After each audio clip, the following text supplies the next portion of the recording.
రాకాలోకంకి స్వాగతం. ఈ కంటెంట్ మీకు నచ్చినట్టయితే లైక్ చేయండి, మీ బంధుమిత్రులకి షేర్ చేయండి. ఇప్పటివరకు సబ్స్క్రైబ్ చేసుకోకపోతే సబ్స్క్రైబ్ బటన్ని నొక్కండి. అదేవిధంగా బెల్ ఐకాన్ని కూడా తప్పనిసరిగా నొక్కండి. మిత్రులారా, చాలాసార్లు మనుషులు ఇబ్బందుల్లో ఉన్నప్పుడే అసలు రంగు బయటపడిపోతుంది. చాలా రహస్యంగా, చాలా పథకం ప్రకారము ఒక అబద్ధాన్ని చలామణి చేస్తూ నిజాన్ని దాచినటువంటి వ్యక్తులు కూడా ఇబ్బందుల్లో ఉన్నప్పుడు, కష్టాల్లో ఉన్నప్పుడు, సంకట కాలంలో పొరపాటున నిజాన్ని అంగీకరించేస్తారు. ఇప్పుడు పాకిస్తాన్ పరిస్థితి అలాగే ఉంది. ఇన్నాళ్ళు పాకిస్తాన్ ఏం చెబుతూ వచ్చింది? కశ్మీర్ పాకిస్తాన్ కా హై, మొత్తం కశ్మీర్ పాకిస్తాన్ కా హై. దీనికోసం ఐక్యరాజ్య సమితికి వెళ్ళింది. మాకు ఐక్యరాజ్య సమితి రిజల్యూషన్ని అమలు చేయాలన్నారు. పాకిస్తాన్ కశ్మీర్ని పాకిస్తాన్లో కలిపితే తప్ప పాకిస్తాన్కి పూర్తి రూపం రాదు అని పదే పదే చెప్పింది. కాశ్మీర్ కోసం మేము పోరాడుతున్నాము అని చెప్పి అక్కడ ఉన్నటువంటి రకరకాల సంస్థలు చెబుతూ ఉంటాయి. ప్రభుత్వం కూడా కశ్మీర్ సమస్య పరిష్కారం అయ్యేంత వరకు భారత్ పైన మా పోరాటం సాగుతుంది అని చెబుతూ ఉంటాయి. అయితే ఇప్పుడు పాకిస్తాన్ కష్టకాలంలో ఉంది.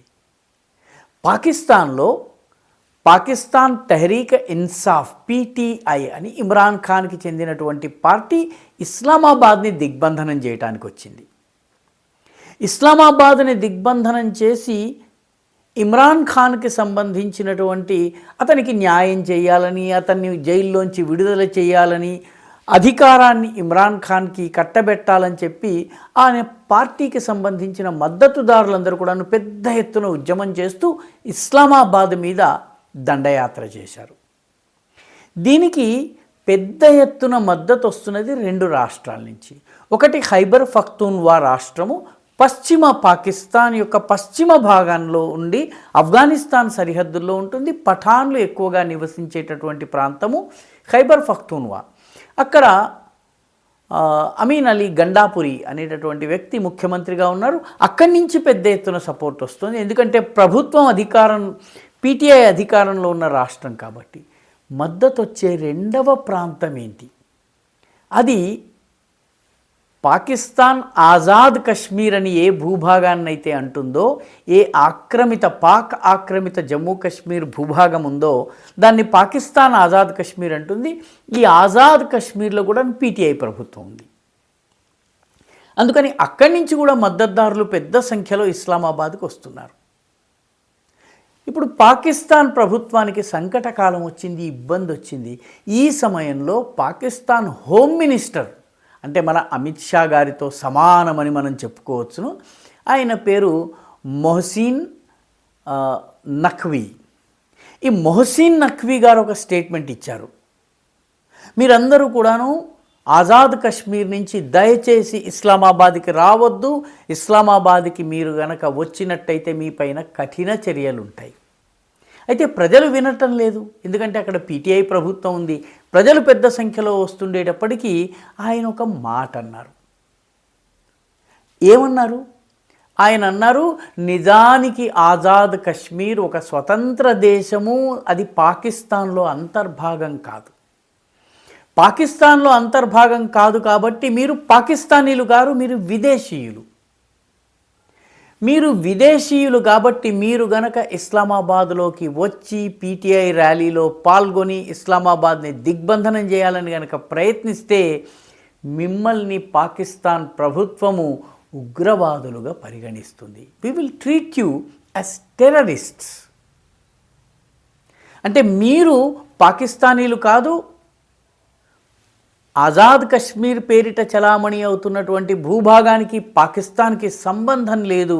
కాబట్టి మీరు గనక వచ్చినట్టయితే మీ మీద చర్యలుంటాయి. ఈ మాటను పాకిస్తాన్ హోంమంత్రి అయినటువంటి మొహసిన్ నఖ్వీ అన్నారు. దాని అర్థం ఏంటి? భారతదేశం ఇంతకాలంగా చెబుతున్నటువంటి మాటే. అదేమిటి?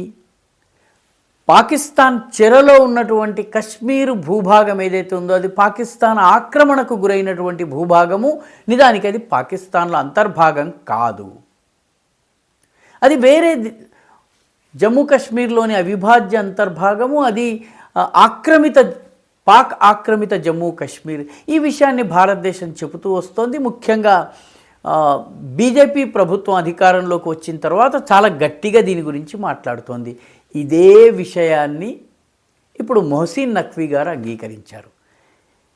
తన అన్న మాటల అర్థమేమిటో బోధపడి పత్రికల్లో, మీడియాలో పెద్ద ఎత్తున కథనాలు రావడం మొదలయ్యేటప్పటికీ అయ్యగారు మాట మార్చేశారు, ప్లేటు ఫిరాయించేశారు. నేను అలా అనలేదు అని చెప్పంటున్నారు. కానీ ఆయన అన్నటువంటి వీడియోలు, ఆడియోలు ఇవన్నీ కూడా అందుబాటులో ఉన్నాయి. మొత్తానికి కష్టకాలం రాగానే అసలు కశ్మీర్కి పాకిస్తాన్కి సంబంధం లేదు అని చెప్పి పాకిస్తాన్ ప్రభుత్వము, హోమ్ మినిస్టర్ ఆయన అంగీకరించారు. మరోవైపు పాపం పాకిస్తాన్కి నెమ్మదిగా అంతర్జాతీయంగా కూడాను కశ్మీర్ విషయంలో పాకిస్తాన్ మాట వినేవాళ్ళు లేకుండా తయారవుతున్నారు. కొద్దిపాటి టర్కీ సపోర్ట్ ఉండేది. టర్కీ కూడాను బ్రిక్స్ సదస్యత మెంబర్షిప్ కోసం ప్రయత్నం చేస్తోంది. కాబట్టి కశ్మీర్ గురించి ప్రస్తుతం మాట్లాడటం లేదు. మలేసియా కొంత కశ్మీర్ గురించి మాట్లాడింది. అయితే భారత్ పామాయిల్ దిగుమతి చేసుకోవడం ఆపేటప్పటికీ కాళ్ళబేరానికి వచ్చేసింది. అదేవిధంగా Saudi Arabia, United Arab Emirates వంటి దేశాలు ఇప్పుడు కశ్మీర్ గురించి మాట్లాడటం లేదు. దాంతో పాకిస్తాన్ అంతర్జాతీయంగా ఒంటరైపోయింది. ఇటీవల పాకిస్తాన్లో బెలారస్ దేశాధినేత, నియంతగా పేరు పొందినటువంటి లుకషెంకో వచ్చి పర్యటన చేస్తున్నారు. లుకషెంకో పర్యటన నిజానికి పాకిస్తాన్తో బిజినెస్ సంబంధాల కోసం వచ్చారు. నిజానికి పాకిస్తాన్తో బిజినెస్ చేసేది ఏముంది, పాకిస్తాన్ ఎగుమతి చేసేది ఏముంది, పాకిస్తాన్ ఎక్కడ నుంచి ఏది దొరికితే అది ఫ్రీగా దొరికేది సంపాదించుకుని కేవలం మాదాకవళం తల్లి అనేటటువంటి దేశం. అయినప్పటికీ కూడాను లుకషెంకో ఏదో కారణం చేత ఆయన వచ్చారు. ఎందుకంటే ప్రస్తుతం రష్యా, పాకిస్తాన్లు కొద్దిగా చేరువ అవుతున్నాయి కాబట్టి రష్యా అనుకూలుడైనటువంటి లుకషెంకో వచ్చారు. అతనితో ఏదో ఒక రకంగా కశ్మీర్ విషయంలో మాట్లాడించాలని చెప్పి పాకిస్తాన్ ప్రభుత్వం తెగ ప్రయత్నించింది. అన్ని రకాలుగా ఆయనకి నచ్చచెప్పింది, అన్ని రకాలుగా ఆయనతో మాట్లాడింది. కశ్మీర్ గురించి మీరు కేవలము తలూపండి చాలు అన్న అర్థం వచ్చేంత పనిచేసింది. సాగిలపడింది, సాష్టాంగపడింది, సకల అభ్యర్థనలు చేసింది. కానీ లుకషెంకో కశ్మీర్ విషయంలో మేము ఒక్క మాట మాట్లాడదలుచుకోలేదు, మేము వాణిజ్యం కోసం వచ్చాం, వాణిజ్య ఒప్పందాలు చేసుకుంటాం, వెళ్ళిపోతాం, కశ్మీరుతో మాకు సంబంధం లేదు, దీనిని గనక మీరు ప్రస్తావించదలుచుకుంటే మేము టూర్ని క్యాన్సిల్ చేసుకుంటాం అని చెప్పారు. దాంతో దిక్కులేని పరిస్థితిలో పాకిస్తాన్ కశ్మీర్ ప్రస్తావన లేకుండానే లుకషెంకో పర్యటనని పూర్తి చేసింది. ఇలా మొత్తం మీద అంతర్జాతీయంగా పాకిస్తాన్ ఏకాకైపోయింది. కశ్మీర్ విషయంలో పాకిస్తాన్ వాదన ఎవరు వినడం లేదు. మరొక వైపు పాకిస్తాన్ హోంమంత్రి స్వయంగా అసలు కశ్మీర్కి పాకిస్తాన్కి సంబంధం లేదు, కశ్మీర్ నుంచి పాక్ చెరలో ఉన్నటువంటి కశ్మీరు ప్రజలు గనక ఇస్లామాబాద్కు వస్తే వాళ్ళను ఉగ్రవాదులుగా పరిగణించి వాళ్ళపైన చర్యలు తీసుకుంటామని చెప్పి వాస్తవాన్ని అంగీకరించారు. నిజానికి కశ్మీర్ ఏ రోజు కూడా పాకిస్తాన్లో అంతర్భాగం కాదు.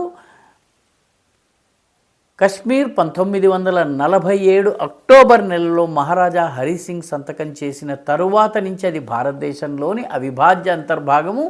ఈ సంతకం లేకపోయినా కూడాను వేల సంవత్సరాల చరిత్ర కశ్మీర్ని, భారత్ని విడదీయరానంతగా ముడివేసింది.